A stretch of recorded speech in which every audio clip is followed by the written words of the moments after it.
Le contrôle parlementaire, clé de voûte pour un État fonctionnel, les députés nationaux s'y sont attelés avec sérieux au cours de cette séance plénière. S'interrogeant et interrogeant le ministre questionné, les élus du peuple ont parlé au nom de leur base, évoquant des problèmes réels et essentiels. Des préoccupations qui ont été éclairées par le ministre de la Santé publique, Hygiène et Prévoyance sociale et son collègue de l'Urbanisme et Habitat. En conclusion, après les réponses de l'exécutif national, Freddy Bonzeke, député national et auteur de la question orale avec débat, adressée au ministre de la Santé publique, Hygiène et Prévoyance sociale, tout en félicitant le ministre Roger Kamba pour sa sincérité, lui formule deux recommandations. Je voulais conclure en vous faisant deux recommandations.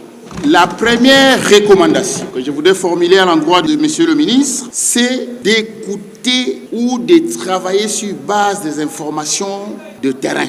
Les députés sont venus ici, sont passés ici pour vous dire que les paiements, les équipes cadres ne sont pas payées, les personnels soignants ne sont pas payés dans les cadres de cette gratuité de maternité. L'irrégularité dans ces paiements-là, l'insuffisance d'approvisionnement en médicaments, être voué totalement, et comme un collègue a dit, qu'on ne puisse pas produire un éléphant blanc. Et la deuxième recommandation que je formule à l'endroit du ministre, c'est la mise en place d'une collaboration avec les élus que nous sommes. De son côté, l'élu de Chabunda, auteur de la question orale avec débat, adressée à Crispin Badou, ministre de l'Urbanisme et Habitat, lui formule également des recommandations, tout en mettant de l'emphase sur le recensement des victimes de démolition des maisons anarchiques.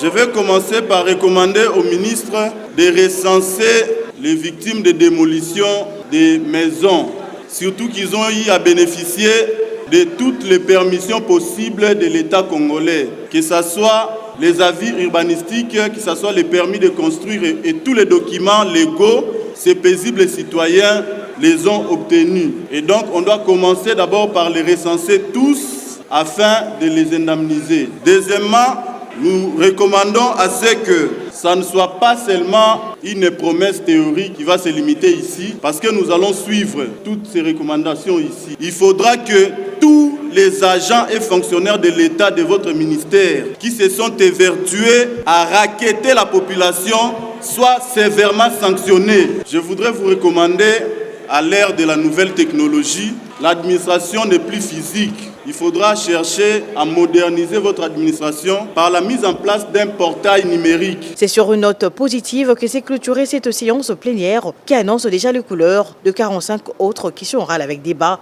et interpellations restantes.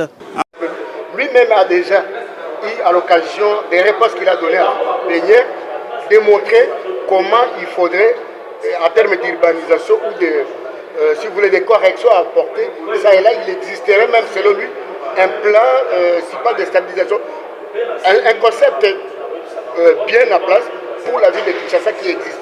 Alors, est-ce qu'il fallait-il encore revenir si c'est que lui-même a reconnu ou a relevé? Non. J'ai estimé qu'il fallait enrichir le débat en parlant de tout ce que les collègues n'ont pas dit avant moi. Question de permettre à ce que le moment venu, nous puissions de façon holistique aborder cette question qui se pose non seulement pour la ville de Kinshasa, assez compris pour toutes les autres villes que j'ai de façon limitative énumérées à l'occasion de mon propos. En un mot comme Amine, je lui ai simplement demandé de ça faire pour que, plus que jamais, nous puissions avoir l'extension de la ville de Kinshasa. Et qu'il existe désormais un projet sur la table du Premier ministre, pour ne pas dire un projet sous sa tutelle, lequel projet ne requiert plus que l'implémentation, sur son implémentation, sur le plan pratique des choses. Alors où en sommes-nous? Parce que c'est depuis lors que cela a été annoncé. Il y a même une coordination qui s'occupe désormais du projet qui est à pied d'œuvre. Mais pourquoi ça entend? Parce qu'évidemment, on l'a dit par le président Kamer, je l'ai relevé lors de mon propos, du haut de la tribune de notre assemblée, j'ai démontré qu'avec 17 millions d'individus, selon les estimations le plus minimaliste, comment voudriez-vous que lorsqu'il plaît, nous ne puissions pas commencer à déplorer des situations? On peut tout faire, on peut même tirer les caniveaux comme d'aucuns les prétendent, tirer les rivières, mais ça ne va pas résoudre le problème parce que la vérité est qu'à Kinshasa, tout ce qu'il y avait comme espace vert, tout ce qu'il y avait comme cadres récréatifs pour les enfants, comme on en a dans d'autres villes du pays. Ça n'existe plus parce que tout a été loti. Et par le fait, on a assisté tout simplement à des constructions à la porte-pièce des maisons. Et par le fait, vous avez, avec la qualité du sol au niveau de la capitale, une situation qui ne permet pas que les gens vivent comme il se doit.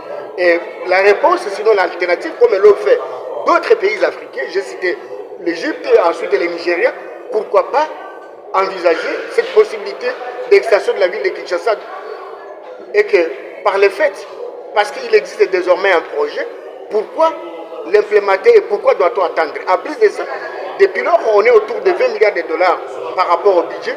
Si on peut ne plus que chaque année allouer 4 milliards de dollars pour investir dans la création de nouvelles villes, pas seulement à Kinshasa, mais aussi à Mbandaka, à Kananga, à Inongo, à Bukavu, j'en passe les meilleurs.